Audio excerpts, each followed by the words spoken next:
ஒரு ஆசாமி வேகமாக ஓடிக்கிட்டு இருந்தான். ஏன் இப்படி ஓடுறேன்னு கேட்டார் இன்னொருத்தர். அங்கே ஒரு ஆள் அடிபட்டு கிடக்கிறான், அதை பார்த்தேன், உடனே ஓடுறேன்னா. எங்கேன்னு கேட்டார். ஆஸ்பத்திரிக்குன்னா. ஒரு ஆள் அடிபட்டு கிடக்கிறத பார்த்தா உடனடியாக நாம் செய்ய வேண்டியது முதல் உதவி, அதுக்கப்புறம் தான் ஆஸ்பத்திரி. இன்றைக்கி விபத்துங்கிறது சர்வசாதாரணமாக நடந்துக்கிட்டு இருக்குது. வாகன விபத்து, வெடிகுண்டு விபத்து, தீ விபத்து, கட்டடம் சரியறது, பூகம்பம், இப்படி நிறைய நடக்குது. ஒரு விபத்தை பார்த்துட்டா நம்மளில் பல பேர் நமக்கு என்னத்துக்கு வம்புன்னு ஒதுங்கி போயிடுறதும் உண்டு. சில பேர் துணிஞ்சு கிட்ட போய் உதவி செய்கிறதும் உண்டு. அப்படி உதவி செய்ய நினைக்கிறவங்களுக்கு உபயோகப்படுற தகவல் இது.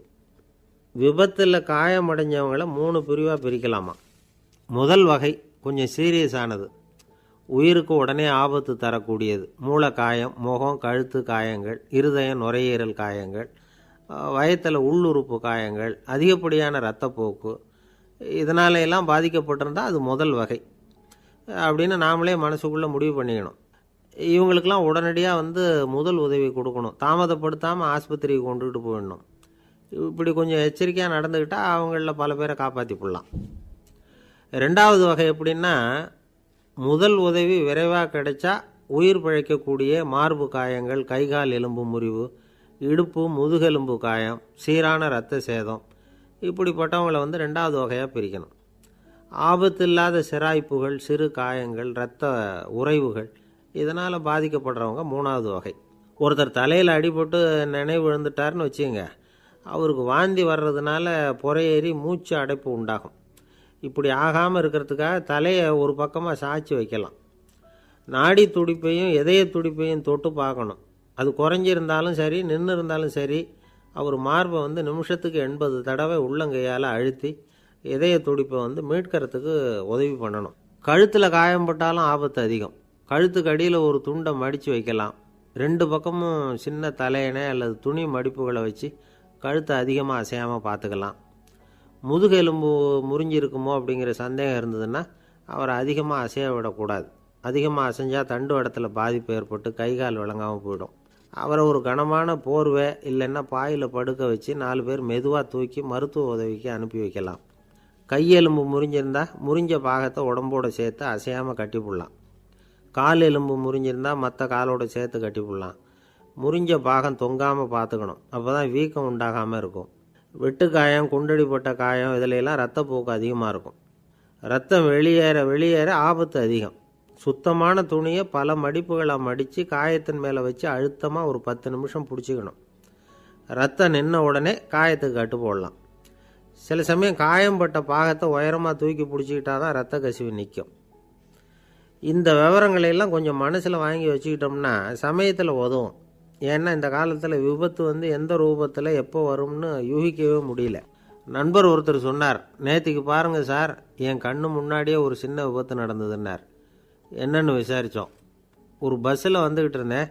அந்த பஸ்ஸில் பின்பக்கம் படி ஓரமாக நின்றுக்கிட்டு இருந்த ஒருத்தர் ரோட்டில் விழுந்துட்டார். டிரைவர் அதை கவனிக்கலை, நிறுத்தாமல் அவர் பாட்டுக்கு போகிறாருன்னார். கண்டக்டர் உடனே விசில் கொடுத்து பஸ்ஸை நிறுத்த வேண்டியது தானே அப்படின்னோம். அதுதான் சார் முடியாமல் போச்சுன்னார் அவர். ஏன்னு கேட்டாங்க. தவறி கீழே விழுந்ததே அந்த கண்டக்டர் தான் சார் அப்படிங்கிறார். ஒரு நண்பர், அவர்கிட்ட பேசிக்கிட்டு இருந்தேன். மனித உறவுகள் பற்றி அவர் சொல்லிகிட்டு இருந்தார். அமெரிக்காவில் தந்தை மகன் உறவு எப்படி இருக்குது அப்படிங்கிறத விளக்கிறதுக்கு அவர் ஒரு கதையை சொன்னார். ஒரு அப்பா பகல் பூராவும் அலுவலகத்தில் வேலை, ஓடி ஆடி உழைச்சிக்கிட்டு களைச்சி போய் ராத்திரி 10 மணிக்கு மேலே வீடு திரும்பினான். வீட்டு வாசலில் அவரோட மகன் காத்துக்கிட்டு இருக்கிறான். இன்னமும் தூங்கலை. அப்பாவை வாசல்லையே தடுத்து நிறுத்தி, அப்பா உனக்கு சம்பளம் எவ்வளவு அப்படின்னு கேட்குறான். ஏற்கனவே ஆஃபீஸு பிரச்சனைகளால் அழுத்து போய் திரும்புகிற அப்பாவுக்கு கோவம் வந்துடுது. என்னடா இப்படிலாம் கேளுன்னு உங்கள் அம்மா உனக்கு சொல்லி கொடுத்தாளா அப்படின்னு சொல்லிவிட்டு உள்ளே போய் சட்டையை கட்டி மாட்டிவிட்டு குளிச்சுவிட்டு மறுபடியும் வெளியில் உடையை மாற்றுகிற சமயம் அப்போ மறுபடியும் மகன் உள்ளே நிற்கிறான் அவர் முன்னாடியே. அப்பா உனக்கு எவ்வளவு சம்பளங்கிறான் மறுபடியும். அப்பாவுக்கு எரிச்சல் அதிகமாகிட்டுது. மணிக்கு $20 போதுமா அப்படின்னார். அப்படின்னா எனக்கு ஒரு $10 தர முடியுமான்னா மகன். இதுக்கு தான் என் சம்பளம் எவ்வளவுன்னு கேட்டியா? 2ஆம் வகுப்பு படிக்கிற உனக்கு எதுக்குடா $10 அப்படின்னு கத்திவிட்டு தொலைக்காட்சி பெட்டியின் முன்னாடி போய் உட்காந்துக்கிட்டு ஏதோ நிகழ்ச்சியை பார்க்க ஆரம்பிச்சிட்டார். கொஞ்ச நேரம் கழித்து மறுபடியும் மகன் நிற்கிறான். அப்பா ப்ளீஸ் எனக்கு ஒரு $10 கொடுக்க முடியுமா மகனுடைய கண்களில் கண்ணீர். என்னடா அவன் கண்ணீரை காட்டி காரியம் சாதிக்கலாம்னு பார்க்குறியா, ஒரு காசு கூட கொடுக்க மாட்டான் போ அப்படின்னு விரட்டி விட்டான். மகன் கண்ணீரை தொடச்சிக்கிட்டே கண்ணை தொடச்சிக்கிட்டு பேசாமல் போய் படுத்துக்கிட்டானான். கொஞ்ச நேரம் ஆச்சு. அப்பாவோட கோபம் கொஞ்சம் கொஞ்சமாக குறைஞ்சிது. பிள்ளைகிட்ட கோபமாக கத்துனது தப்பு தாங்கிறது புரிஞ்சுது அவனுக்கு. எழுந்திரிச்சு போனான், படுக்கை இறக்கி போனான். மகனை பார்த்தான். அவன் தலையணையை கட்டி பிடிச்சிக்கிட்டு அழுதுகிட்டு இருக்கிறான். அவனை மெல்ல நெருங்கி அவங்ககிட்ட எதமாக பேசுகிறதுக்கு ஆரம்பித்தானான். எதுக்குடா உனக்கு $10 பள்ளிக்கூடத்தில் கேட்டாங்களா அப்படின்னு கேட்டானான். மகன் சொல்லியிருக்கான், இல்லை டாடி, உனக்கு 1 மணி நேரம் சம்பளம் $20ன்னு சொன்னேன். நீ ஏற்கனவே எனக்கு கொடுத்த பாக்கெட் மணி $10 என்கிட்ட இருக்குது. இப்போ நீ இன்னொரு $10 கொடுத்தீங்கன்னா அதையும் சேர்த்து $20 ஆகிடும். அந்த $20 நான் உனக்கு கொடுத்துருவேன்.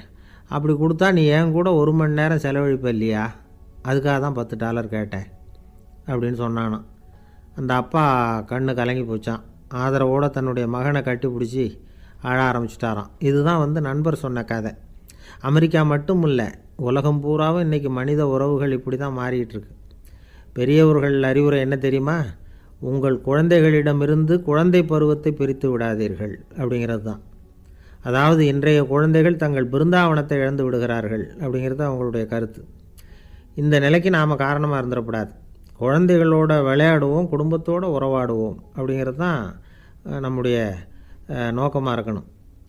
இன்றைய உறவு முறைக்கு இன்னொரு உதாரணம் சொல்லுவாங்க. ஒருத்தர் வந்தாராம், அவர் பக்கத்தில் ஒரு சின்ன பையன். நாம் அவரை விசாரிக்கிறோம், யார் இந்த பையன் அப்படின்னா அவர் சொல்கிறார், இவன் எனக்கு தூரத்து உறவு அப்படின்னாராம். இந்த தூரத்து உறவுன்னா எப்படின்னு இருக்கான். இதுக்கு அவன் சொல்லியிருக்கிறான், இவன் எங்கள் அப்பாவுக்கு 8வது புள்ள அப்படின்னானான். ஒரு ஊரில் ஒரு பெரிய ஞானி இருந்தார். அவர் படுக்கையில் இருந்தார். இன்னும் கொஞ்சம் நேரம்தான் அவர் இந்த உலகத்தில் இருக்க போகிறார். அவரை சுற்றி ஏகப்பட்ட கூட்டம்.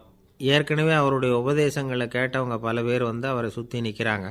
அந்த ஞானி மெதுவாக கண்ணை திறந்து பார்க்குறார். எல்லாரும் அவருடைய கடைசி வார்த்தையை கேட்கறதுக்காக அவளோட காத்துக்கிட்டு இருக்கிறாங்க. அந்த ஞானி மெதுவாக பேச ஆரம்பித்தார். நான் என்னுடைய வாழ்நாள் பூராவும் உங்களுக்கு நிறைய போதனைகள் சொல்லிக்கிட்டு இருக்கிறேன். பேரானந்தம், மகிழ்ச்சி, தியானத்தன்மை, இதை பற்றியெல்லாம் சொல்லியிருக்கிறேன். இப்போ நான் வேறு ஒரு கரைக்கு போய்கிட்டுருக்கிறேன். நான் இனிமேல் இந்த கரையில் இருக்க மாட்டேன். நீங்கள் நான் சொன்னதையெல்லாம் கேட்டீங்க, ஆனால் எதையும் நீங்கள் நடைமுறைப்படுத்தி பார்க்கல. எல்லாம் கேட்டதோடு சரி, அதோடு விட்டுவிட்டீங்க. அப்புறம் அதை தள்ளி போட்டுக்கிட்டே வந்துட்டீங்க. மேலும் அதை தள்ளி போடுறதுல எந்த பிரயோஜனமும் கிடையாது. இப்போ நான் போய்கிட்டு இருக்கிறேன், உங்களில் யாராவது என்னோட வர்றதுக்கு தயாரா அப்படின்னு கேட்டார். அவ்வளவுதான். யாரும் வாயை திறக்கலை. ஒரே மௌனம், சத்தமே இல்லை. ஒருத்தர் பார்த்துக்கிட்டே நிற்கிறாங்க. அந்த கூட்டத்தில் ஒரு ஆள் அந்த ஞானி கூடவே 40 வருஷத்துக்கு மேலே இருந்திருக்கிறான். அவனும் வாயை திறக்காமல் இன்னொருத்தன் முகத்தை பார்த்துக்கிட்டே நிற்கிறான். இந்த சமயத்தில் பின்னாடி நின்றுக்கிட்டு இருந்த ஒருத்தன் கையை தூக்கினான். ஞானி அவனை பார்த்தார். சரி, ஒருத்தனுக்காவது நம்மோட வர்றதுக்கு தைரியம் இருக்குது அப்படின்னு நினச்சார். ஆனால் அந்த ஆள் என்ன சொன்னான் தெரியுமா? ஐயா, நீங்கள் கேட்குறப்போ நான் உடனே எழுந்திருக்கல, கையை மட்டும்தான் தூக்கினேன். என்ன காரணம்னா, நான் எப்படி அடுத்த கரைக்கு சேர்றதுங்கிறது தெரிஞ்சுக்கிறதுக்காகத்தான். அந்த விவரத்தை மட்டும் இப்போ உங்ககிட்ட இருந்து நான் தெரிஞ்சுக்க ஆசைப்பட்றேன். ஏன்னா இப்போ நான் உங்கள் கூட வர்றதுக்கு தயாராக இல்லை. எவ்வளவோ காரியங்களை நான் இன்னும் இங்கே முடிக்க வேண்டி இருக்குது. வீட்டுக்கு ஒரு விருந்தினர் வந்திருக்கிறார். என்னுடைய இளைய மகனுக்கு கல்யாணம் பண்ணி வைக்கணும். அதனால் இன்றைக்கி உங்கள் கூட வர முடியாது. அது மட்டும் இல்லை, இப்போ உங்கள் கூட அடுத்த கரைக்கு வந்தால் திரும்பி வர முடியாதுன்னு வேறு சொல்கிறீங்க. அதனால் இப்போ நான் வரல. இன்னொரு நாள் நிச்சயமாக நான் வர்றேங்க, உங்களை சந்திக்கிறேன். அதனால் இப்போ நீங்கள் இன்னொரு தடவை எங்களுக்கு விளக்கமாக சொல்லணும். ஏற்கனவே பல தடவை சொல்லியிருக்கிறீங்க. தயவு பண்ணி இப்போ ஒரு தடவை சொன்னீங்கன்னா சௌகரியமாக இருக்கும். அந்த அடுத்த கரையை அடையிறது எப்படி, இப்போ ஒரு தடவை அதை விளக்கமாக சொல்லிட்டிங்கன்னா நல்லா ஞாபகப்படுத்திக்குவேன். அது சரியான சமயம் வர்றப்போ இது எனக்கு உதவியாக இருக்கும் அப்படின்னு நானா. ஆனால் உண்மை என்ன தெரியுமா? அந்த சரியான சமயம் வரவே இல்லை அப்படிங்கிறது தான் உண்மை. இப்படி அந்த கதை முடியும். இந்த கதை அந்த ஒரு ஆளுக்கு மட்டும் இல்லை, கிட்டத்தட்ட எல்லாருக்குமே அது பொருந்தும் அப்படிங்கிறாங்க விவரம் தெரிஞ்சவங்க. எல்லாருமே அந்த சரியான தருணத்துக்காக தான் காத்துக்கிட்டு இருக்கிறாங்களாம். அதுக்காக ஜோசியம் பார்க்குறாங்க, கைரேகை பார்க்குறாங்க, நாளைக்கு என்ன நடக்குங்கிற ஆவலில் எல்லோரும் காத்துக்கிட்டு இருக்கிறாங்க. ஆனால் அந்த ஒரு நாள் ஒருபோதும் வரப்போகிறதில்ல. நீங்கள் தள்ளி போடுறதுக்காக பல அர்த்தமில்லாத காரணங்களை தேடுறீங்க அப்படிங்கிறார் ஒரு ஞானி. காத்திருக்கிறதுலேயே நம்ம காலம் ஓடி போயிடுது. ஏன்னா இன்றைக்கி நாம் சிந்திக்கிறது நாளைக்கு நாம் சிந்திக்கிறது இல்லை. ஒவ்வொரு நாளும் ஒவ்வொரு மாதிரி போயிடுது. நாளைக்கு மறுநாளை பற்றியே சிந்திக்கிறோம். இப்படியே அது பாட்டுக்கு போயிடும். கரையை தொட்டு பார்க்குறது எப்போ? இதுதான் கேள்வி. நமக்கு வேண்டியப்பட்ட ஒருத்தர் ஒரு ரயில்வே பிளாட்ஃபாரத்தில் நின்றுட்டு இருக்கிறார். அங்கே இருக்கிறவங்ககிட்ட கேட்குறாராம், விசாரிக்கிறார், ஏங்க கிழக்க போகிற ரயில் போயிட்டுதுங்களான்னாராம். போயிட்டுதுன்னு இருக்கிறாங்க. கொஞ்ச நேரம் கழித்து ஏங்க மேற்க போகிற ரயில் போயிட்டுதுங்களான்னு கேட்டிருக்காரு. போயிட்டுதுங்களான்ட்ருக்காங்க. அப்புறம் கொஞ்சம் நேரம் கழித்து மறுபடியும் ஏங்க 10:30 மணி வண்டி போயிட்டுதான்னு கேட்டிருக்காரு. தொடர்ந்து காலையிலேருந்து சாயந்தரம் வரைக்கும் இப்படி ஒரே இடத்துல நின்றுட்டு கேட்டுக்கிட்டே இருக்கிறார். இதை பார்த்துக்கிட்டு இருந்த ஒருத்தர் அவர்கிட்ட வந்து, ஏங்க நீங்கள் எங்கே போகணும் அப்படின்னு கேட்டாராம். இவர் மெதுவாக சொன்னாராம், இந்த ரயில்வே லைனை தாண்டி அந்த பக்கம் போகணும் அப்படின்னாராம் பையன்.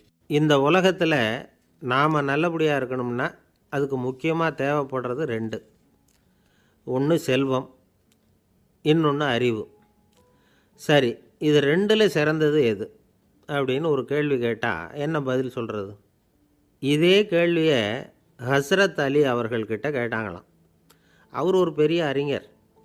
கேள்வி கேட்டவங்களும் சாதாரண ஆட்கள் இல்லை, இவங்களும் அறிஞர்கள். ஒரு நாள் ஹஸ்ரத் அலி அவர்கள்கிட்ட 10 அறிஞர்கள் வந்தாங்களாம். ஐயா, நாங்கள் 10 பேரும் உங்ககிட்ட ஒரே கேள்வியை தான் கேட்க வந்திருக்கிறோம். ஆனால் எங்கள் 10 பேருக்கும் நீங்கள் தனித்தனியாக பதில் சொல்ல முடியுமா அப்படின்னு கேட்டிருக்காங்க. அதாவது அவங்க ஒரே கேள்விக்கு இவர்கிட்ட இருந்து 10 விதமான பதில் எதிர்பார்க்குறாங்க. சரி கேளுங்க, என்ன கேள்வி அப்படின்னார் அவர். அப்போ தான் அவங்க கேட்டாங்களாம், செல்வம் அறிவு இது 2ல் சிறந்தது எது? இதுதான் கேள்வி. ஹஸ்ரத் அலி என்ன பண்ணார் தெரியுமா? அவங்கள ஒவ்வொருத்தராக கூப்பிட்டார். ஒவ்வொரு விதமான பதிலை சொல்லி அனுப்புனார். முதல்ல ஒருத்தரை கூப்பிட்டார், சொன்னார், அறிவுங்கிறது தீர்க்கதரிசிகள், ஞானிகள், மகான்கள் இவங்களோட பரம்பரை சொத்து. ஆனால் செல்வங்கிறது கொடுங்கோலரின் ஆயுதம். அதனால் அறிவு தான் சிறந்தது அப்படின்னார். 2வது ஆளை கூப்பிட்டார். உங்ககிட்ட செல்வம் இருந்தால் நீங்கள் தான் அதை காப்பாற்றணும். ஆனால் அறிவு உங்களை எப்பவும் காப்பாற்றும். ஆகவே அறிவு தான் சிறந்தது அப்படின்னார். 3வது ஆளை கூப்பிட்டார். செல்வந்தனுக்கு எப்போதும் விரோதிகள் அதிகம், ஆனால் அறிஞனுக்கு நண்பர்கள் அதிகம். அதனால் அறிவு தான் சிறந்ததுன்னார். அடுத்தவரை கூப்பிட்டார். செல்வம் அடுத்தவங்களுக்கு கொடுக்க கொடுக்க குறையும், ஆனால் கல்விங்கிறது அதிகரிச்சுக்கிட்டே வரும், கொடுக்கறதுனால குறையாது. அதனால் அறிவு தான் சிறந்ததுன்னார். இன்னொருத்தரை கூப்பிட்டார். அறிவுள்ளவன் எப்பவும் அதை அடுத்தவங்களுக்கு வாரி வழங்கிக்கிட்டே இருப்பான். அதனால் அவங்ககிட்ட தாராளத்தன்மை இருக்கும். ஆனால் செல்வந்தன்கிட்ட கஞ்சத்தனம் தான் இருக்கும். அதனால் அறிவு தான் சிறந்ததுன்னார். 6வது நபரை கூப்பிட்டார். செல்வத்தை கள்வர்கள் திருடிட்டு போக முடியும், ஆனால் அறிவை அப்படி திருடிட்டு போக முடியாது அப்படின்னார். 7வது நபரை கூப்பிட்டார். செல்வம் கால ஓட்டத்தில் அழிஞ்சிரும், ஆனால் அறிவை கால ஓட்டம் ஒன்றும் பண்ண முடியாது. ஆகவே அறிவே சிறந்ததுன்னார். 8வது ஆளை கூப்பிட்டு சொன்னார், செல்வத்துக்கு எப்பவும் எல்லை உண்டு, நிறை உண்டு, அளவு உண்டு, கணக்கு உண்டு. ஆனால் அறிவுக்கு அப்படிப்பட்ட எல்லை எதுவும் கிடையாது. அதனால் அதுதான் சிறந்ததுன்னார். அடுத்தவனை கூப்பிட்டார். செல்வம் உள்ளத்தில் உள்ள ஒளியை போக்கிவிடும், இருட்டை உண்டாக்கிவிடும், விரிந்த மனப்பான்மையை குறுகலாக்கிவிடும். ஆனால் அறிவு அப்படி இல்லை, இருண்ட உள்ளத்தில் ஒளியை பாய்ச்சி அதை விசாலப்படுத்துது. அதுதான் சிறந்ததுன்னார். கடைசியாக 10வது நபரை கூப்பிட்டார். செல்வம் மனசில் செருக்கை உண்டாக்குது, ஆணவத்தை ஏற்படுத்துது. அதனால் நானே கடவுள்னு நினைக்கிற அளவுக்கு மனுஷனை தாழ்த்தி விடுது. ஆனால் அறிவு பணிவையும் பண்பாட்டையும் வளர்க்குது. அதனால் அறிவு தான் சிறந்ததுன்னார். ஆக இப்படி 10 பேருக்கும் 10 விதமாக பதில் சொன்னது மூலமாக ஹஸ்ரத் அலி அவர்கள் அறிவு தான் செல்வத்தை விட சிறந்தது அப்படிங்கிறதுக்கு 10 காரணங்களை சுட்டி காட்டியிருக்கார். அந்த அறிஞர் 10 பேர் கேட்ட ஒரே கேள்விக்கு 10 பதில் சொன்னார். நமக்கு வேண்டிய ஒருத்தர் 10 பேர் கேட்ட கேள்விக்கு ஒரே பதில் சொல்லி சமாளித்தார். கேள்வி என்ன தெரியுமா? என்கிட்ட வாங்கின கடனை எப்போயா திருப்பி கொடுக்க போகிற? இதுதான் அந்த 10 பேரும் கேட்ட ஒரே கேள்வி. இந்த மாதம் 26ஆம் தேதி தந்துடுறேன் அப்படிங்கிற ஒரே பதில் சொல்லி அவ்வளவு பேரையும் இவர் அனுப்பி வச்சுட்டாராம். எல்லாரும் போனதுக்கப்புறம் இவரை தனியாக கூப்பிட்டு கேட்டிருக்கிறாங்க, அது என்ன சார் கணக்கு 26ஆம் தேதி, அன்னைக்கு என்ன அதிசயம் நடக்க போகுது அப்படின்னு கேட்டிருக்காங்க. அதிசயம் அன்னைக்கு இல்லை, அதுக்கு நாளே நடக்க போகுதுன்னாராம். விவரமாக சொல்லுங்கன்ட்ருக்காங்க. வேறு ஒன்றும் இல்லைங்க, 26ஆம் தேதி தானே எல்லாரையும் வர சொல்லியிருக்கிறேன், அதுக்கு நாளே நான் புறப்பட்டு தலைமறைவாயிட போகிறேன் அப்படின்னாராம் ரொம்ப பெருமையாக. துருக்மேனியாவில் அஷ்காபாத் அப்படின்னு ஒரு நகரத்தில் ஒரு புவியியல் விஞ்ஞானி இருந்தார். அவர் ஒரு நாய்க்குட்டி வளர்த்தார். ஒரு நாள் முன்னிரவு நேரம் ஒரு மேஜைக்கு முன்னாடி உட்காந்து அந்த விஞ்ஞானி ஏதோ கணக்கு போட்டுக்கிட்டு இருக்கிறார். அவருக்கு ஒரு சின்ன பெண் குழந்தை, அது தொட்டிலில் தூங்கிட்டு இருக்குது. அந்த நாய்க்குட்டியும் ஒரு மூலையில் படுத்து அது பாட்டுக்கு தூங்கிட்டு இருந்தது. ஒரே அமைதி. அந்த நேரத்தில் திடீர்னு அந்த நாய்க்குட்டி துள்ளி எழுந்திரிச்சிது. நேராக குழந்தைகிட்ட ஓடிச்சு. அந்த குழந்தைய அது போட்டிருந்த ட்ரெஸ்ஸோடு சேர்த்து கவ்வி தூக்குச்சு. தூக்கிக்கிட்டு வாசல் பக்கம் ஓடிச்சு. நாய்க்குட்டி குழந்தைய கவ்வி தூக்க முடியுமாங்கிற சந்தேகம் உங்களுக்கு இல்லையா?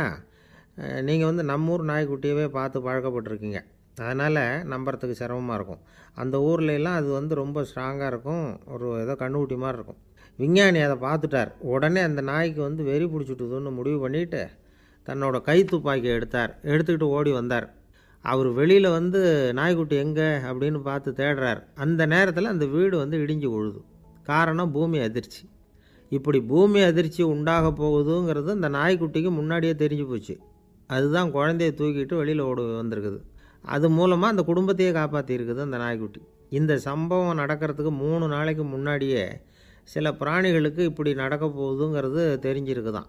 ஆமாம், அந்த நகரத்தில் 3 நாளைக்கு முன்னாடியே பாம்பு, பல்லி இதெல்லாம் அது தங்கியிருந்த வலையை விட்டு வெளியில் ஓடி வந்துட்டுது. அதே மாதிரி அங்கே இருந்த புறாவெல்லாம் பறந்து போயிடுச்சான். இதே மாதிரி யுகோஸ்லோவியாவில் கூட ஒரு நகரம். அங்கே ஒரு நாள் ராத்திரி ஒரு மிருக காட்சி சாலையில் திடீர்னு ஒரு பெரிய கலவரம், கூச்சல், குழப்பம். அங்கே இருந்த கழுதை, புலி, யானை, பறவை எல்லாம் கண்ணாபின்னான்னு கத்த ஆரம்பிச்சுட்டுது. நீர் யானை அதுக்குன்னு போடப்பட்டிருந்த தடுப்பையே தாண்டி குதித்து வெளியில் வந்துட்டு தான். மறுநாள் தான் எல்லாருக்கும் விஷயம் புரிஞ்சுது. அடுத்த நாள் காலையில் அங்கே பூமி அதிர்ச்சி உண்டாயிட்டுது. இப்போ பாருங்கள், அதாவது மனுஷனை போய் தீர்க்க தரிசி அது இதுன்னு சொல்லிகிட்டு இருக்கிறோம். இவனை விட அது பரவாயில்லைன்னு தோணுது. அதாவது மிருகங்கள் ஒன்று நடக்க போகுதுங்கிறத முன்னாடியே புரிஞ்சுக்குதே. சரி, இதெல்லாம் எப்படி அது முன்கூட்டி புரிஞ்சுக்குது? அதுதான் படைப்பு ரகசியம். அதை கண்டுபிடிக்கிறதுக்கு தான் மனுஷன் ஆராய்ச்சி பண்ணிகிட்டு இருக்கிறான். விஞ்ஞானிகளோட ஆராய்ச்சியெல்லாம் ஒரு பக்கம் இருக்கட்டும், வீட்டுக்குள்ளேயே சில ஆராய்ச்சி பண்ணி பாருங்களேன். இப்போ சில யோசனை சொல்லி அதை சோதனை பண்ணி பாருங்க அப்படின்னு ஒருத்தர் சொன்னாராம். அதாவது இப்போ மழை வருமா வராதா அப்படின்னு தெரிஞ்சுக்கணுமா, உடனே ஒரு பூனைக்குட்டி பின்னாடியே மெதுவாக போய் அது என்ன செய்யுதுன்னு கவனித்து பார்க்கணும். பூனைக்குட்டி தன்னோட பாதத்தினால சுகத்தில் அப்படி கீறிக்கிட்டு இருக்கும். அப்படி கீறினா கண்டிப்பாக மழை வரும். சில சமயம் பூனைக்குட்டி அப்படி மல்லாந்து படுத்துக்கிட்டு பாதத்தை உயர தூக்கும், அப்படியும் இப்படியும் புரளும். இப்படி செஞ்சதுன்னா அன்னைக்கும் மழை இருக்காது. அதனால் முன்னாடி இருந்தது மழை வர்றதுக்கு அறிகுறி, இது மழை இல்லைங்கிறதுக்கு அறிகுறி. பறவைகள், பிராணிகள் இதுகளோட நடவடிக்கைகளை பார்த்துட்டு அதையெல்லாம் அடிப்படையாக வச்சு தான் காலநிலையை கண்டுபிடிக்கிற கருவிகளை கண்டுபிடிச்சிருக்கிறாங்க. வாத்து இருக்குல்ல, சில சமயம் தன்னோட அலகை தன்னோட இறகுகளில் அப்படியே புதைச்சிக்கும். அப்படி செஞ்சால் குளிர்காலம் வரப்போகுதுன்னு அர்த்தம். பருவநிலை குளிராக மாறப்போகுதுங்கிறதுக்கு இதுதான் அறிகுறி. சிட்டுக்குருவி இருக்குதுல்ல, அதெல்லாம் புழுதியில் உழுந்து புரளும். சிறகுகளை படபடன்னு அடிச்சுக்கும். அப்படி செஞ்சால் மழை வரப்போகுதுன்னு அர்த்தம். ஒன்று மட்டும் நாம் நல்லா தெரிஞ்சுக்கணும். இயற்கையின் சீற்றம்னு சொல்கிறோம் இல்லையா, இயற்கை ஏன் நம்ம மேலே கோவப்படுது? இயற்கையை நாம் அனுசரித்து போகிறதில்ல, அதனால் கோவப்படுது. காடுகளை அழிக்கப்படாது, விலங்குகளை கொல்லக்கூடாது, இயற்கை ஏற்படுத்தி வச்சுருக்கிற சமநிலையை கெடுக்கக்கூடாது. அதை புரிஞ்சுக்கிட்டு வாழ்ந்தோம்னா பூமியும் நடுங்காது, நாமளும் நடுங்க வேண்டிய அவசியம் இருக்காது. ஒருத்தர் இருந்தார், சாராய கடைக்கு போனாராம், நிறைய சாப்பிட்டார். அப்புறம் சொன்னார், இது ரொம்ப அற்புதமான சரக்கு போல் இருக்குது, உள்ளே போன உடனே இந்த பூமியே நடுங்கிறது மாதிரி இருக்குது எனக்கு அப்படின்னாராம். இதுக்கு கடைக்காரர் சொல்லியிருக்கார், நீங்கள் சாப்பிட்டது வெறும் பச்சை தண்ணி தாங்க, இப்போ ஏற்பட்டிருக்கிறது நிஜம் பூமி அதிர்ச்சி அப்படின்னாராம். ஒரு ஊரில் ஒரு ராஜா இருந்தார். அந்த ராஜாவுக்கு ஒரு மந்திரி. ராஜா ரொம்ப நியாயமானவர், நேர்மையானவர், கண்டிப்பானவர். தப்பு செய்கிறது யாராக இருந்தாலும் தண்டனை கொடுப்பார். வேண்டியவங்களுக்கு ஒரு நியாயம், வேண்டாதவங்களுக்கு ஒரு நியாயங்கிறதெல்லாம் அவர்கிட்ட கிடையாது.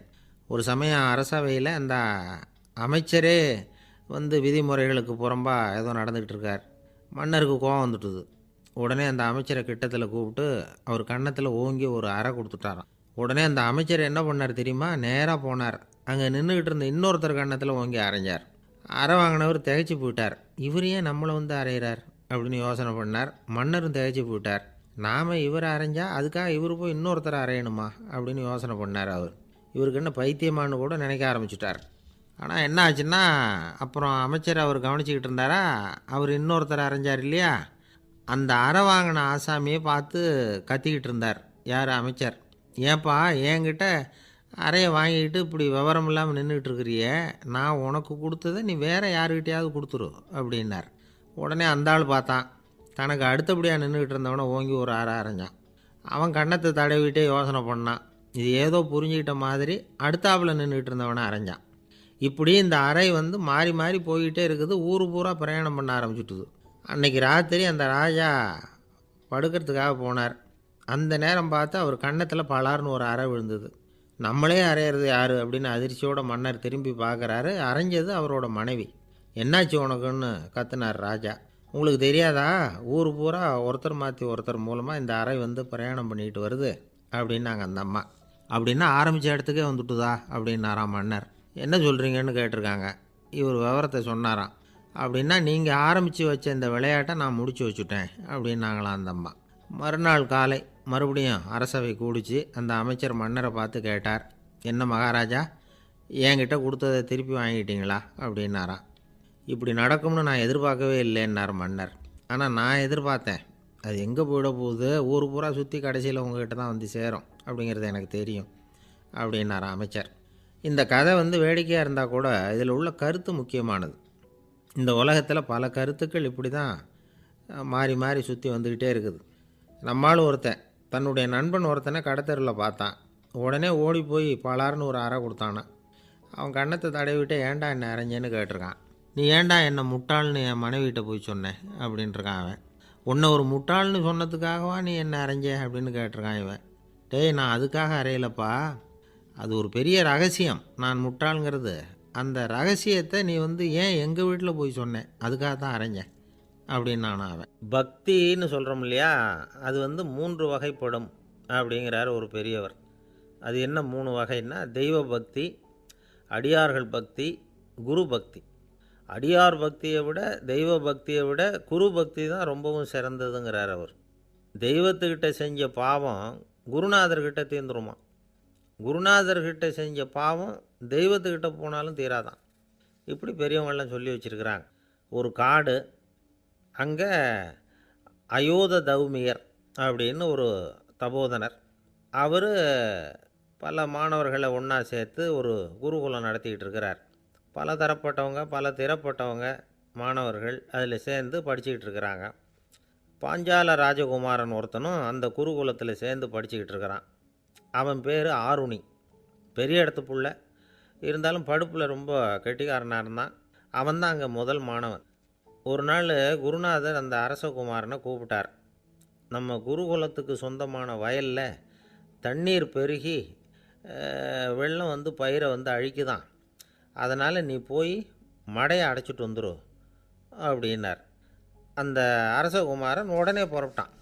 குருநாதர் சொல்லிட்டார்ல, உடனே புறப்பட்டான்.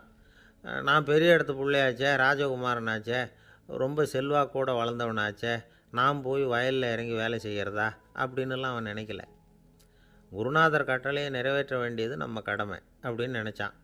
உடனே ஒரு மண்வெட்டியை தூக்கி தோளில் வச்சுக்கிட்டு புறப்பட்டு போயிட்டான். வயலுக்கு போனான்.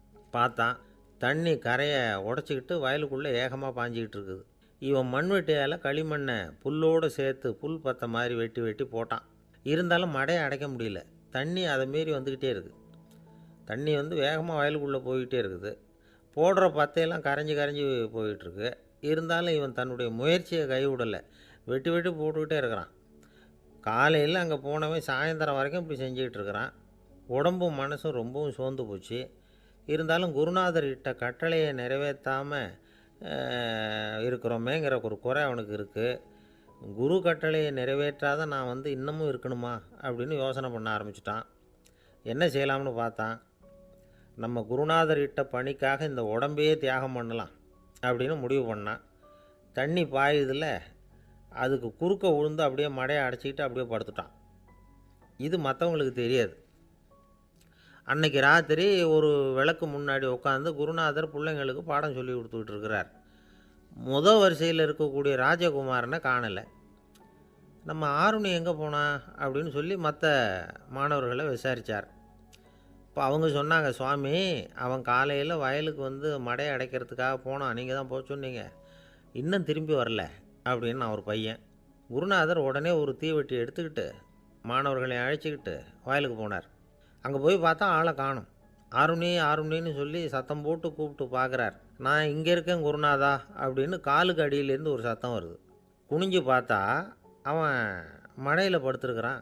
என்னப்பா இதுன்னார். காலையிலேருந்து இந்த மடையை அடைச்சி பார்த்தேன் சுவாமி, முடியல, அதனால் இப்படி குறுக்க படுத்துட்டேன். என்னை தாண்டறதுக்கு பயந்து போய் தண்ணியே தேங்கி நின்றுட்டுது அப்படின்னா. அவனுடைய குரு பக்தியையும் அவனை தாண்டறதுக்கு அஞ்சு நிற்கிற தண்ணி தேக்கத்தையும் பார்த்துட்டு எல்லாரும் ரொம்ப ஆச்சரியப்பட்டு போயிட்டாங்களாம். ஆறுனே எழுந்திரிச்சு வா அப்படின்னு கூப்பிட்டாரான் குருநாதர்.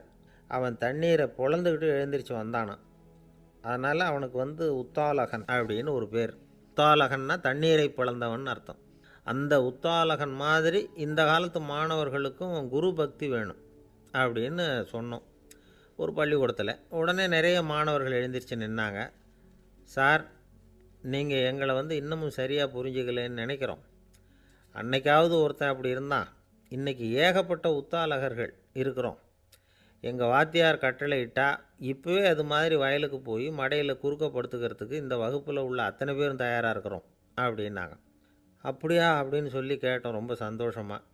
ஒருத்தன் ரொம்ப அடக்கமாக எழுந்திரிச்சான். அப்புறம் சொன்னான், ஆமாம் சார், வகுப்பில் இவர் நடத்துகிற பாடத்தை கேட்டுக்கிட்டு இருக்கிறத விட பேசாமல் போய் மடையில் படுத்துடுறது ஒன்றும் கஷ்டமான காரியமாக இருக்காது. அதனால தான் எல்லோரும் அங்கே போகிறேன்னு சொல்கிறோம் அப்படிங்கிறான். ஒரு இலக்கிய கூட்டம் ஏற்பாடு பண்ணியிருக்கிறோம், நீங்கள் அவசியம் அதில் பேசணும் அப்படின்னு கேட்டுக்கிட்டார் ஒருத்தர். வேணாங்க, 4 பேருக்கு முன்னாடி நிற்கிறதுனா எனக்கு ரொம்ப கூச்சமாக இருக்கும் அப்படின்னாரு இவர். ஏன் சார் இன்னமும் குழந்த மாதிரி கூச்சப்படுறீங்களே அப்படின்னார் அவர். அவரை ஒரு மாதிரியாக சமாளித்து அனுப்பி வச்சுட்டு அதுக்கப்புறம் அதை பற்றி இவர் யோசித்து பார்த்துருக்கார். சில நிபுணர்கள் எழுதியிருக்கிறத படித்தும் பார்த்துருக்கிறார். மனோதத்துவ நிபுணர்கள் என்ன சொல்கிறாங்க தெரியுமா? 10லேருந்து 20% குழந்தைகள் பிறக்கிறப்பவே கூச்ச சுபாவம் கொண்டதாக தான் இருக்குதான். ஒரு தாத்தா தன்னோட பேர பிள்ளைய ஆசையாக கூப்பிடுறார் விளையாட்டு காட்ட, அதை அழுதுகிட்டு ஓடி போகுது. ஒரு அம்மா தன்னோட பிள்ளைய பள்ளிக்கூடத்தில் சேர்க்கறதுக்காக கூப்பிட்டுக்கிட்டு போகிறாங்க. அந்த புள்ள அம்மாவோட முந்தானையில் ஒளிஞ்சிக்கிட்டு வெளில வரமாட்டேங்குது. இவங்களெல்லாம் எப்படி சமாளிக்கிறது? குழந்தைகளோட கூச்ச சுபாவத்தை போக்குறது எப்படி? இதுக்கு நிபுணர்கள் சில யோசனைகளை சொல்லியிருக்கிறாங்க. மற்றவங்களுக்கு முன்னாடி என் பையனுக்கு கூச்சம் ரொம்ப அதிகம் சார், மற்றவங்க பார்த்தா ரொம்ப வெக்கப்படுறான், இப்படி சொல்கிற அப்பாக்கள் உண்டு. என் பையன் புது மனுஷாலை பார்த்தா அட்டையாக ஒட்டிக்குவான் சார் அப்படின்னு சொல்கிற அப்பாக்களும் உண்டு. இப்படிலாம் குழந்தைகளுக்கு முத்திரை குத்துறது ரொம்ப தப்பான். புதுசாக யாராவது வீட்டுக்கு வந்தால் குழந்தை தானாக தன்னோட கூச்சத்தையும் பயத்தையும் போக்கிக்கிட்டு சகஜமாக மாறி வர்றதுக்கு வாய்ப்பு கொடுக்கணுமா. ஒரு கூட்டத்துக்கோ அல்லது சொந்தக்காரங்க கல்யாணத்துக்கோ குழந்தைய அழைச்சிட்டு போகிறீங்க, அங்கே போய் கட்டாயப்படுத்தி குழந்தைய மற்றவங்க கிட்ட பேச சொல்லக்கூடாது. சில சமயம் குழந்தை தானாக தன்னுடைய கூச்ச சுபாவத்தை விட்டு பேசுகிறதுக்கு முன் வந்தால் அதை பாராட்டணும். குழந்தை கலகலப்பு இல்லாமல் மௌனமாக இருந்ததுன்னா அதையும் கண்டுக்கக்கூடாது. குழந்தை பேச ஆரம்பித்தா அதை ஆர்வத்தோடு கவனிக்க தெரியணும். கலந்து உரையாடுற பழக்கத்தை வீட்லேயே ஆரம்பிக்கலாம். கேட்டதுக்கு பதில் சொல் அப்படின்னு நீங்கள் அதிகாரம் பண்ணிகிட்டு இருக்கக்கூடாது. அது குழந்தைக்கு பேசுகிற சந்தர்ப்பத்தை குறைச்சிருமா. இப்போ நாம் அதிகாரம் பண்ணால் கேலி செய்கிற பழக்கம் குழந்தைகளை ரொம்ப பாதிச்சிருமா. பெரியவங்களானதுக்கு அப்புறமும் சில பேர் கூச்சத்தோடவும் பயத்தோடவும் இருக்கிறதுக்கு இதுதான் காரணம். சின்ன வயசில் அவங்கெல்லாம் ஏதாவது கேலிக்கு ஆளாகி இருப்பாங்க. 2வது குழந்தை மூத்த குழந்தைய கேலிக்கு ஆளாகிற சந்தர்ப்பங்களை கண்டு கேலி பண்ணினா அது இளம் நெஞ்சங்களை விட்டு நீங்கிறதே இல்லையா. எப்பவும் குழந்தையோட நடை உடை பாவனைகளை பற்றி சொல்லிக்கிட்டே இருக்கக்கூடாதான். அதுவே கூச்ச சுபாவத்தை கொண்டுட்டு வந்துடுமா. அப்பா எங்கேன்னு யாராவது கேட்டால் இது மாதிரி இன்ன காரியத்துக்காக வெளியில் போயிருக்கார், இத்தனை மணிக்கு திரும்பி வருவார் அப்படின்னு சொல்கிற அளவுக்கு குழந்தைகளை பழக்கப்படுத்தி வைக்கணும். ஃபோன்லேயே யாராவது விசாரித்தா கூட இது மாதிரி பதில் சொல்லு அப்படின்னு சொல்லணும். சின்ன சின்ன மீட்டிங்கில் 4 வார்த்தை பேச தயார் பண்ணலாம். ஒரு கடையிலையோ அல்லது ஹோட்டல்லையோ ஏதாவது விவரம் கேட்கணும்னா உங்கள் குழந்தைய தைரியமாக அனுப்புங்க. குழந்தைகள் பணிவாகவும் பொறுமையாகவும் விவரம் கேட்குறப்போ கூச்ச சுபாவம் தானாக போயிடும். சின்ன வயசுலேயே இப்படிலாம் பழக்கப்படுத்தினா தான் வருங்காலத்தில் தைரியமாக இந்த சமுதாயத்தில் வாழ முடியும். இல்லைன்னா 60 வயசுலேயும் அடுப்பங்கரையை விட்டு வெளில வர்றதுக்கு கூச்சப்பட்டுக்கிட்டு தான் இருக்க வேண்டியிருக்கும். இந்த காலத்து பிள்ளைங்க எவ்வளவோ பரவாயில்ல, எதுக்கும் தயங்குறதில்ல, கூச்சப்படுறதில்ல.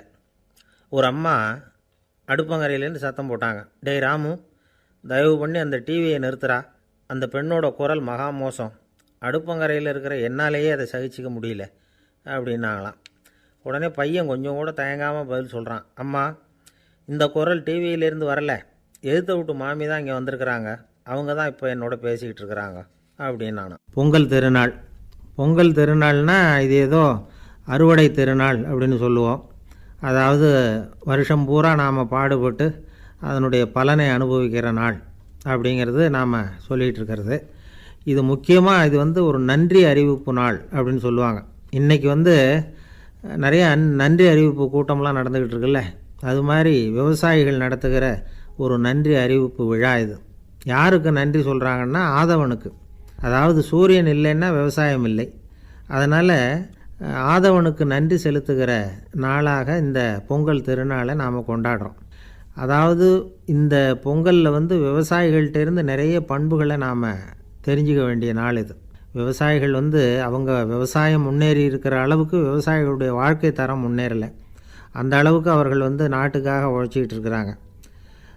அந்த காலத்திலே அதை பற்றி ஒரு கதை சொல்கிறது உண்டு. ஒரு வயசான ஆள் நிலத்தில் ஏறு உழுதுகிட்டு இருந்தாராம். கிழிஞ்சு போன ஒரு சின்ன துண்டை தான் இடுப்பில் கட்டியிருந்தாராம். தலையில் ஒரு கந்தலை சுற்றி இருந்தார். உடம்பு பூரா சேரு, ரொம்ப ஏழை. ஏறு ஓட்டிகிட்டு இருக்கிறவர் வேறு எப்படி இருப்பார்? இருந்தாலும் அந்த ஆள் ரொம்ப ஜாலியாக பாட்டு பாடிக்கிட்டே ஏறு உழுதுகிட்டு இருந்தாராம். உடம்புல தான் அவர் ஏழையை தவிர மனசில் ஒரு ஏழையாக தெரியல. அந்த சமயத்தில் அந்த நாட்டு ராஜா அந்த பக்கமாக குதிரை மேலே வந்தாராம்.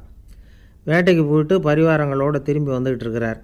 ரொம்ப செல்வ செழிப்பில் இருக்கிற ராஜா அவர் இந்த வயசான விவசாயியை பார்த்துருக்கார். இந்த ஆள் ரொம்பவும் ஏழைங்கிறது அவர் பார்த்தாவே பளிச்சுன்னு தெரியுது. கட்டிக்கிறதுக்கு நல்ல துணி இல்லை, உடம்போ இழைச்சி போயிருக்குது, வயிறு முதுகில் போய் ஒட்டிக்கிட்டு இருக்கு, கண்ணு குழி விழுந்து போயிருக்குது. ஆனாலும் முகத்தை பார்த்தா சந்தோஷமாக இருக்கிற மாதிரி இருக்குது. இவ்வளோ உற்சாகமாக பாடிக்கிட்டு இருக்கிறாரே அப்படின்னு ஆச்சரியமாக நினச்சி பார்த்தார் அந்த ராஜா. சரி, அவர்கிட்ட கொஞ்சம் பேச்சு கொடுத்து பார்க்கலாம் அப்படின்னு முடிவு பண்ணார். ஐயா பெரியவரே, இப்படி கொஞ்சம் வர முடியுமான்னாராம். பொழுது போகிறதுக்குள்ளே நான் இந்த வயல் பூரா உழவு ஓட்டி ஆகணும், அதனால் பேசுகிறதுக்கு நேரம் இல்லை அப்படின்னாராம் அந்த பெரியவர். என்ன அவ்வளவு அவசரமாக? மீதி இருந்தால் நாளைக்கு உழுதக்கூடாதா? அது சரி, உனக்கு எத்தனை ஏக்கர் நிலம் இருக்குது அப்படின்னு விசாரிச்சிருக்கார் ராஜா. எனக்குன்னு சொந்தமாக உள்ளங்கை அளவு கூட நிலம் கிடையாது. இது எங்கள் முதலாளியோட நிலம். இதை பூராவும் உழுது முடித்தாதான் அவர் கூலி கொடுப்பார். நான் கூலிக்கு உழுதுகிட்டு இருக்கிறேன். உங்ககிட்ட பேசிக்கிட்டு இருந்தால் அவருக்கு துரோகம் பண்ணது மாதிரி ஆகிடும் அப்படின்னாராம். ராஜா குதிரையை விட்டு கீழே இறங்கினார். வரப்பில் நடந்து அந்த பெரியவர்கிட்டே போனாராம். சரி, ஒரு நாள் பூரா உழுதா உனக்கு எவ்வளவு கூலின்னு கேட்டிருக்கார். 8 அணா கூலி கிடைக்கும்னாராம் அவர். இது ரொம்ப காலத்துக்கு முன்னாடி நடந்த ஒரு சம்பவங்கிறதுனால அப்போ 8 அணா கூலிங்கிறது ரொம்ப பெருசு. இருந்தாலும் அதுவும் அந்த ராஜாவுக்கு பெரிய கூலியாக தெரியல. இவ்வளவு தானா, இதை வச்சுக்கிட்டு நீ எப்படி காலம் தள்ளுற அப்படின்னாராம். ஒன்றும் கவலை இல்லை அப்படின்னாராம் அவர். ராஜாவுக்கு ரொம்ப ஆச்சரியமாக போச்சு. 8 அணா கூலி வாங்குகிற இந்த ஆள் கவலை இல்லாமல் இருக்கிறார், ஏராளமான வசதியோடு இருக்கிறன்னா கவலை இல்லாமல் வாழ முடியலையே அப்படின்னு நினச்சி பார்த்துருக்கார். அது சரி, 8 அணாவில் எப்படி குடும்பம் நடத்துகிற அப்படின்னு கேட்டாராம். எனக்கு கிடைக்கிற 8 அணாவில் 2 அணா குடும்பத்துக்கு செலவழிக்கிறேன், 2 அணா பழைய கடனுக்கு கொடுக்குறேன், 2 அணா தர்மம் செய்கிறேன், 2 அணா வட்டிக்கு கொடுக்குறேன், ஒரு குறையும் இல்லைன்னாராம். ராஜாவுக்கு ஒன்றும் புரியல. எனக்கு ஒன்றும் புரியலையேன்னு இருக்கார். ஐயா, எனக்கும் என் மனைவிக்கும் 2 அணா செலவாகுது. வயசான அம்மா அப்பா இருக்கிறாங்க, சின்ன வயசில் என்னை காப்பாற்றினவங்க அவங்க. அந்த கடனுக்கு 2 அணா செலவாகுது, அது பழைய கடன். என் தங்கச்சி ஒருத்தி ஆதரவு இல்லாத நிலைமையில் தன்னுடைய மகனோட என் வீட்டில் இருக்கிறா. அவளுக்கும் அவள் மகனுக்கும் 2 அணா செலவு பண்ணுறேன், அது தர்மம். எனக்கு 2 பிள்ளைங்க இருக்கிறாங்க, அவங்களுக்கு 2 அணா செலவு பண்ணுறேன், அது வட்டிக்கு கொடுக்கறது மாதிரி. பிற்காலத்தில் அவங்க எங்களை காப்பாற்றுவாங்க. அந்த வகையில் நான் திருப்தியோடு வாழ்ந்துக்கிட்டு இருக்கிறேன் அப்படின்னாராம். ராஜாவுக்கு அர்த்தம் புரிய ஆரம்பிச்சுதான். அந்த பெரிய நிலத்தை விலை கொடுத்து வாங்கி அந்த பெரியவருக்கே தானமாக கொடுத்துட்டாராம். இப்போ உழுதவருக்கே நிலம் சொந்தமாகிட்டுது. அன்னையிலேருந்து அரசனுக்கும் ஆறுதல் கிடைச்சிதான். இப்படி ஒரு கதை சொல்லுவாங்க. 8 அணா வருமானத்தை வச்சுக்கிட்டு எப்படி காலத்தை தள்ளுறதுன்னு சொல்கிறதுக்காக இந்த கதையை சொல்கிறதாக யாரும் தப்பாக நினச்சிக்கக்கூடாது. கிடைக்கிறத எப்படி பங்கு போடுறார், எப்படி திருப்தியாக வாழறார் அப்படிங்கிறது தான் முக்கியம். அது மாதிரி இன்றைக்கு இந்த பொங்கல் திருநாளில் உழவர்கள் மனசு மகிழ்ச்சியாக இருந்ததுன்னா அது எல்லாரும் மகிழ்ச்சியாக இருக்கிறது மாதிரி அர்த்தம். அதனால் அவர்கள்ட்டேருந்து நாம் பாடம் கற்றுக்கணும். சில உழவர்கள் தங்கள் நிலத்தில் விளையிறத தாங்கள் சாப்பிட மாட்டாங்க, அடுத்தவங்கள்ட்ட விற்றுட்டு சந்தையில் போய் வேறு அரிசி வாங்கிட்டு வந்து தான் இவங்க சாப்பிடுவாங்க. அப்படிப்பட்ட விவசாயிகள்லாம் இது உண்டு. பங்கிடுகிற பண்பை உழவர்கள்ட்டேருந்து கற்றுக்கொள்ளுங்கள் அப்படிம்பாங்க. ஒரு ஆள் நிம்மதியாக மகிழ்ச்சியாக இருந்தானா, உங்கள் நிம்மதிக்கும் மகிழ்ச்சிக்கும் என்ன காரணம்னு கேட்டிருக்கார் இன்னொருத்தர்.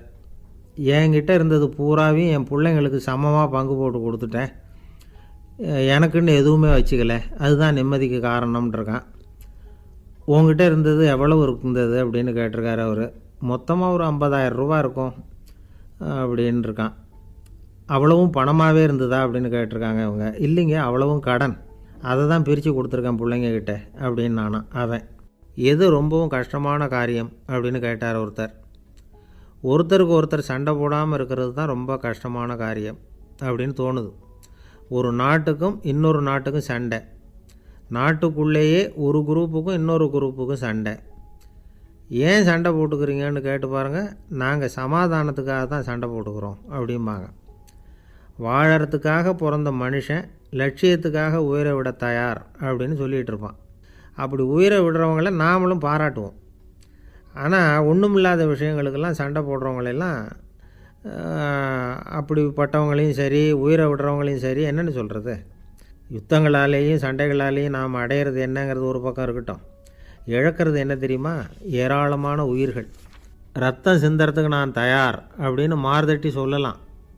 ஆனால் ரத்தம் சிந்தினா உயிர் காத்துக்கிட்டு இருக்க தயார் இல்லை. அதாவது உயிர் நமக்காக காத்துக்கிட்டு இருக்க தயார் இல்லை. இழக்கிற ரத்தத்தை ஈடுகட்டினா தான் உயிரை காப்பாற்ற முடியும். அதனால் இது சம்மந்தமாக ஆராய்ச்சி செய்கிற கட்டாயம் ஏற்பட்டு போச்சு.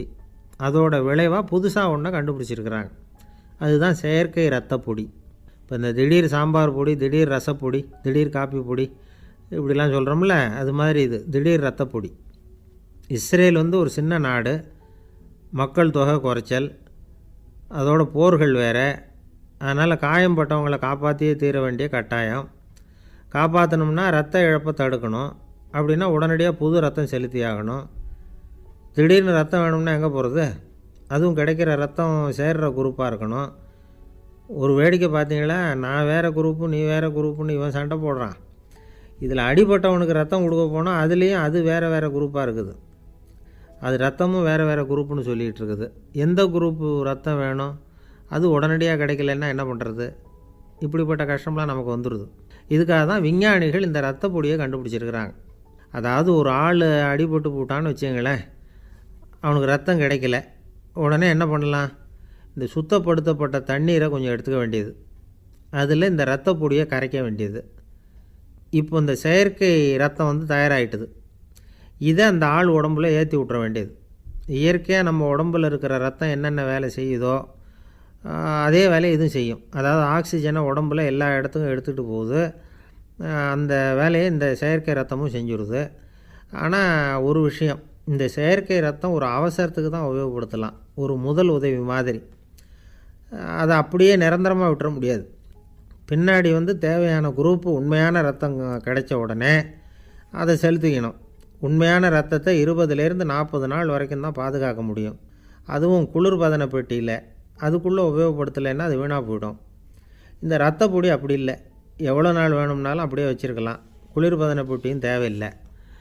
ஆனால் ஒன்று, இது தண்ணியில் கலந்து செயற்கை ரத்தமாக ஆக்கிவிட்டா அதோட வலு 72 மணி நேரம் தான். அதாவது 3 நாள். அதுக்குள்ளே அந்த ஆசாமியை எங்கேயாவது ஆஸ்பத்திரிக்கு தூக்கிட்டு போய் உண்மையான ரத்தத்தை கொடுத்துடணும். சண்டையில் அடிபடுறவங்க, சாலை விபத்தில் அடிபடுறவங்க, இவங்களுக்கெல்லாம் அவசரத்துக்கு கை கொடுத்து உதவுறது இந்த செயற்கை ரத்த பொடி. அதுக்கப்புறம் நாம் கொடுக்குற ரத்தம் தான் அவங்கள காப்பாற்றணும். இன்றைக்கி ரத்தத்தை தானமாக கொடுக்க தயாராக இருக்கிற நல்ல உள்ளங்கள் ஏராளம். எவ்வளவு ஆக்சிடெண்ட்டு, ஆப்ரேஷன், இதில் சம்மந்தப்பட்டவங்களை காப்பாற்றுறது நாம் தானமாக கொடுக்குற ரத்தம் தானே. ஒரு ஆக்சிடெண்ட்டு, ஒரு ஸ்கூட்டர் ஒரு ஆள் மேலே மோதி விட்டுது, பார்த்து வரக்கூடாதா அப்படின்னா அந்த ஆள், நீ தான் பார்த்து நடக்கணும், ஏன்னா 20 வருஷமாக நான் அந்த ஸ்கூட்டரை ஓட்டிகிட்டு இருக்கிறேன் அப்படின்னானா இவன்.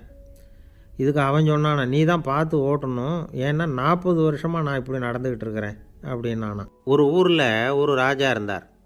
பெரிய அரண்மனையில் தான் இருக்கிறார். எல்லா வசதியும் இருந்தது. இருந்தாலும் அவர் எல்லாரும் சொல்கிறது எப்படி தெரியுமா? பிச்சைக்கார ராஜா. அப்படி ஒரு பேர் அவருக்கு நிலச்சி போச்சு. ஜனங்களும் சரி, மற்ற தேசங்களில் உள்ளவங்களும் சரி, அவர் அந்த பேர் சொல்லியே குறிப்பிடுறது வழக்கமாக போட்டுது. இது அவருக்கு ரொம்ப கவலையாக போச்சு. என்ன இது, நம்மளை தேடி வர்றவங்களுக்கெல்லாம் நாம் சோறு போடுறோம், நம்ம புகழ்ந்து பாடல் ஏற்றி கொண்டு வர்ற புலவர்களுக்கெல்லாம் அவங்க எப்படி வந்தாலும் ஒருவேளை சோறு போடணுங்கிறது உத்தரவு. இவ்வளவுலாம் செஞ்சும் நம்மளை போய் பிச்சைக்கார ராஜான்னு எல்லாரும் சொல்கிறாங்களே, அது ஏன், எதுக்காக இப்படி சொல்கிறாங்க? இதுதான் ராஜாவுக்கு குழப்பம். சரி, இதை பற்றி நம்ம அமைச்சர்கள்கிட்ட கேட்கலாமா அப்படின்னு யோசனை பண்ணார். இந்த விஷயத்தை போய் அவங்கக்கிட்ட எப்படி கேட்குறதுன்னு அவருக்கு தயக்கமாக இருந்தது. கௌரவ குறைச்சலாக தெரிஞ்சுது அவருக்கு. சரி, சாதாரண குடிமக்கள்கிட்ட இதை பற்றி கேட்கலாமா அப்படின்னு யோசனை பண்ணார்.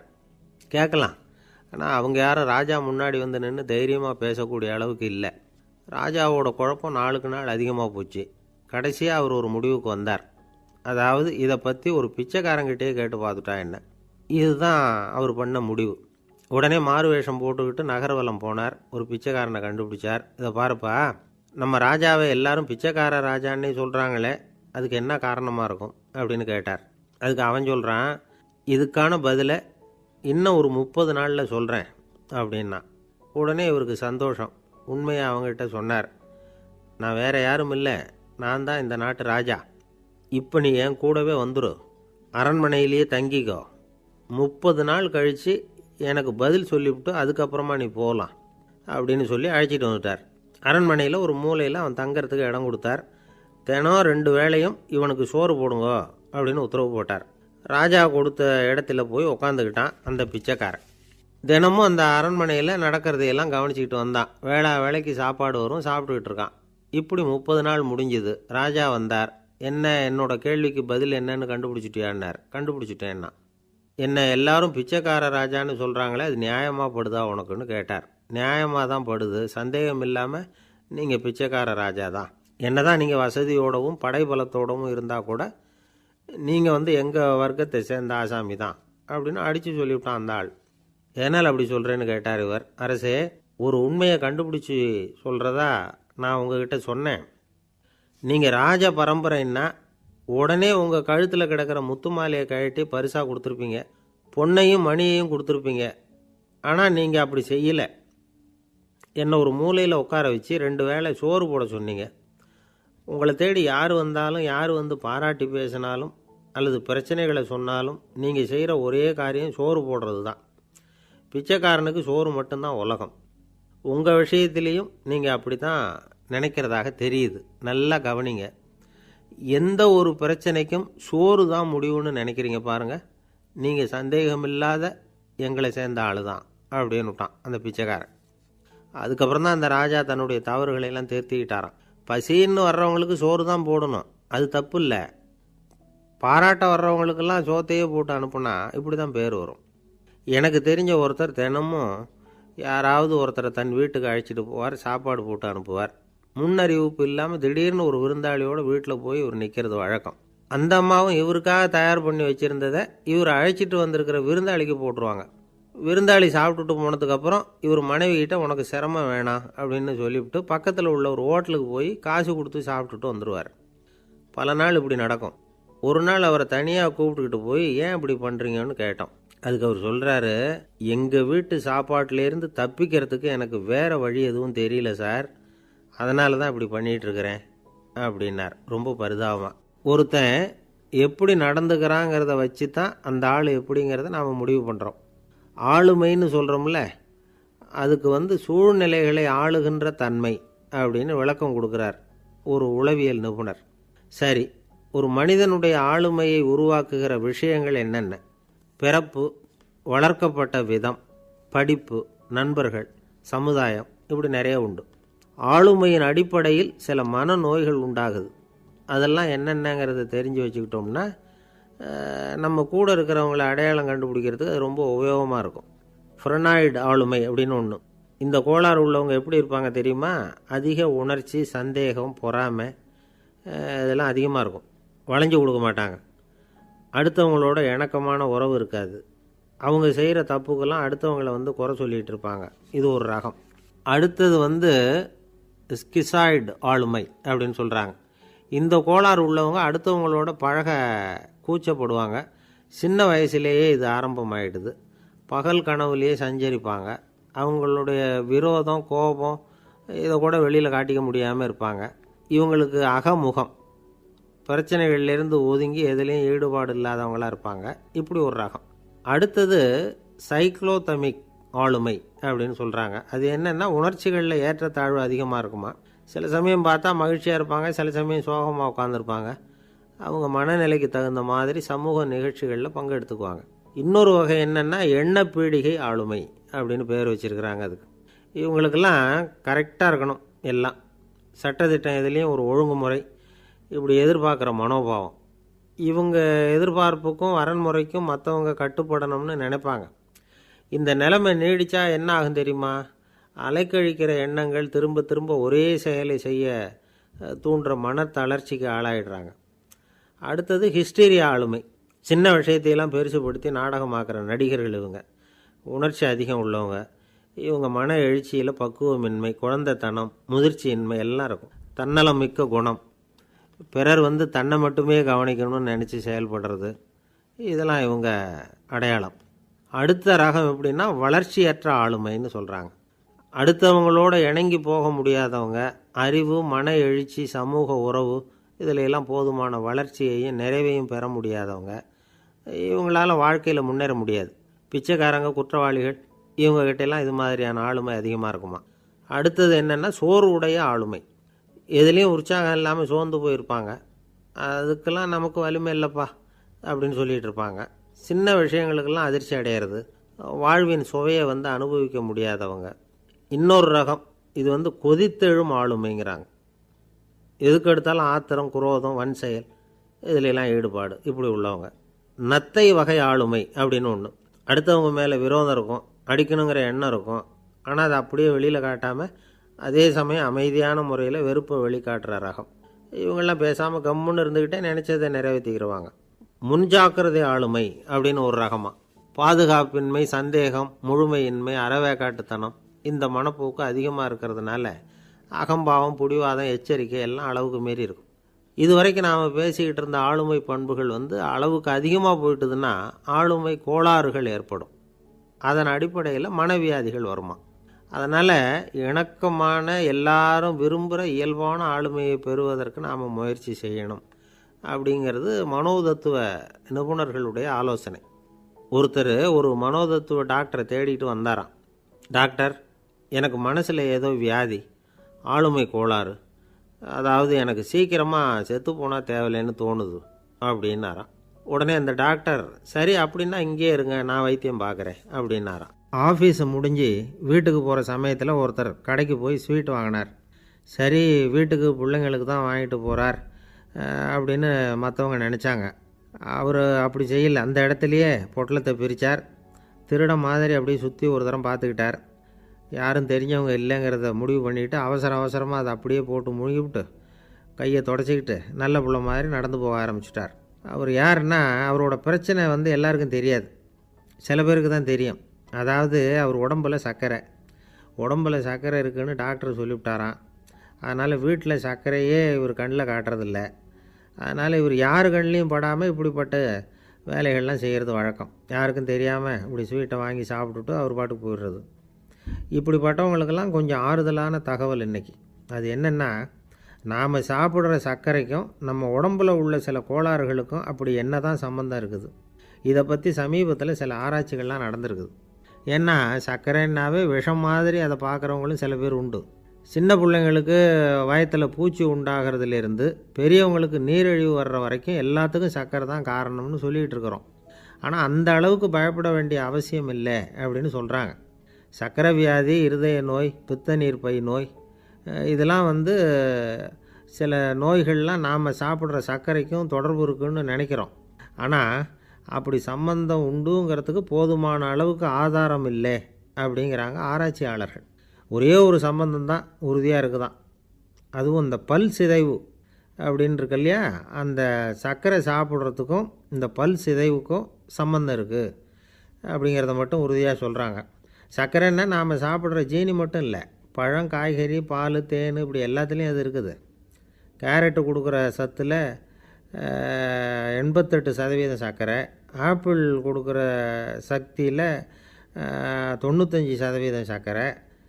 இது ஜீனி சர்க்கரை, இது ஆப்பிள் சர்க்கரை அப்படிங்கிற வித்தியாசம்லாம் உடம்புக்கு கிடையாது.